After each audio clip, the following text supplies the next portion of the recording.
Why does free time sometimes feel more draining than a busy day? If you've ever finally had space to relax and still felt tense, restless, or weirdly guilty, you're not alone. I know that feeling can be frustrating because free time is supposed to feel good, like a reward after a series of grueling days. In this video, I'll explain why your brain may not automatically interpret nothing to do as safe to rest, and what science says about helping it learn the difference. To help us make sense of this, we'll tackle research on the brain's default mode network, stress physiology, and safety learning. Say you've had a busy couple of days, but you're finally finding yourself some time to decompress. You've taken on the work, you've gotten a big project finished, or it's the end of a work week and you have a day to yourself.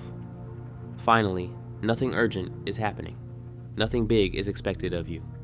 In theory, this should be the moment you relax. But instead, your mind gets active. A feeling of restlessness takes over. You check your phone frequently. You start to wonder about what you ought to be doing instead. Then there's somehow guilt creeping in for not being productive. It's certainly strange when free time itself starts to feel uncomfortable. It's not even because something bad is happening. The thing is, nothing is happening. Weirdly, this can feel unsafe. It's as if your brain is saying, wait, if nothing needs my attention right now, what should I be watching for? That is where the tension begins. What science tells us is that the brain tends to predict, monitor, and respond to changing demands. When outside demands drop, a network called the default mode network, or DMN, becomes more active.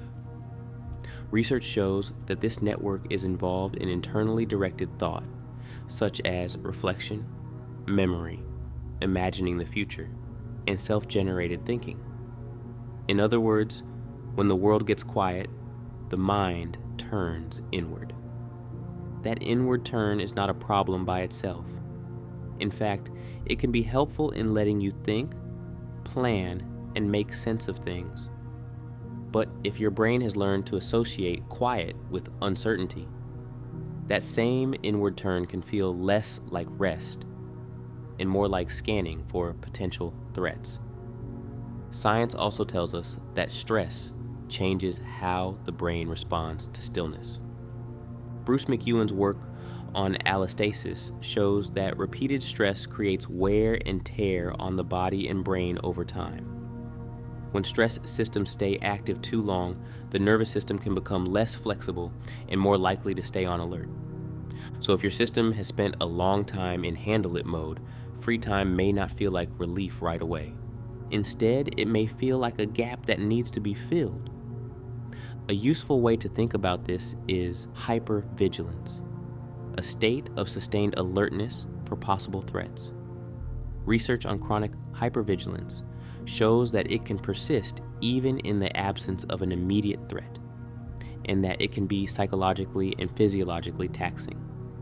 That does not mean your free time is actually dangerous. It means your nervous system may be acting like it is not sure. What's important to take from this is that for some people, unstructured time may not feel safe just because your to-do list or your event calendar is empty. Research tells us that the brain learns safety from repeated experience, context, and reliable cues.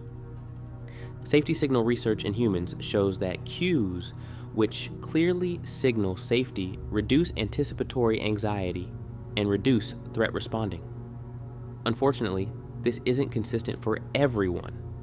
Individual differences in anxiety and intolerance of uncertainty can shape how our brains learn that our current situation feels safe.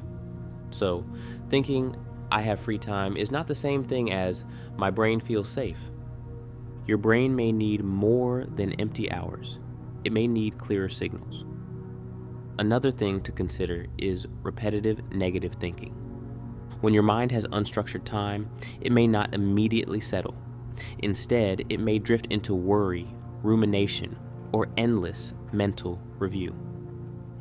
Research shows that repetitive negative thinking is linked to anxiety and depression, and that it can predict later symptoms over time. That means free time transforms into an opportunity for unresolved thoughts to finally surface. That's because free time finally allows your brain enough room to finally notice them. This is similar to what insomnia research shows. When external demands fade, internal monitoring often rises. People lie down, get still, and suddenly become more aware of thoughts, worries, and bodily sensations. Cognitive models of insomnia describe this as a shift into heightened monitoring and arousal when the environment stops competing for attention. So one reason you cannot relax even when you have time is that your brain may treat the absence of demands as a cue to start checking for them. Free time can become a blank space which invites more vigilance in your brain than what is actually needed. With all this in mind, you can start making some helpful changes. The key is to not for relaxation. Instead, you need to help your brain learn that free time is safe. Here are a few practical ways to do that. One thing you could do is have a start time for your free time. It sounds strange, but a lot of free time feels uncomfortable because it is undefined. To change this, give your free time a beginning. Make it predictable with a little ritual. Think of a series of tasks like putting your phone away, making tea or drinking water, sitting still for a couple of minutes, playing one calm-inducing song, or taking 3 small breaths. These tiny actions can help prime your brain that it is a defined relaxation time. In fact, research suggests that the brain responds well to clear cues that signal what kind of moment it is in. Consistent cues can help your nervous system to stop scanning for threats and start settling. It will also help if you close mental loops before you rest. If your brain keeps pulling you back to tasks, write them down. This is helpful because it tells your mind, this is stored. I do not need to keep holding it. Research on bedtime writing found that making a to-do list before sleep helped people fall asleep faster, likely because it reduced working memory load. That same principle can help during free time too. Another shift you can do is to make rest structured at first. Unstructured time can feel too open and prone to letting your mind wander. If consciously setting a start time for relaxation is not enough, you can do a trial run where you structure your rest time around 1 or 2 low-demand activities that still have shape. One example is a 30-minute walk in your neighborhood. Something physical like a light stretching routine or a 5-minute session of complete silence can also be helpful. A long hot shower is also a good idea. Things like reading a whole chapter of a book that's an easy read or listening to one album that brings you good vibes are a bit more involved, but still follow the same principle. The goal is not to be endlessly entertained. The goal is to give your brain a safe container. It will also help if you stop expecting instant ease. If your nervous system is used to being busy, stillness may feel strange at first. That's because your brain is learning a new pattern. Think of it as retraining your brain to welcome relaxation. Finally, and this I find to be most effective, practice short doses of safe nothing. This is where the real shift happens. Sit for a minute or two with no task, no goal, and no optimization. Just a small amount of free time that is clearly harmless. Over time, your brain will learn that nothing bad happens when nothing happens. If you commit to this for a while, your brain will welcome free time more readily. There's no need to feel bad if you find yourself struggling to relax and enjoy your free time. It may just mean your brain has not fully learned that free time is safe yet.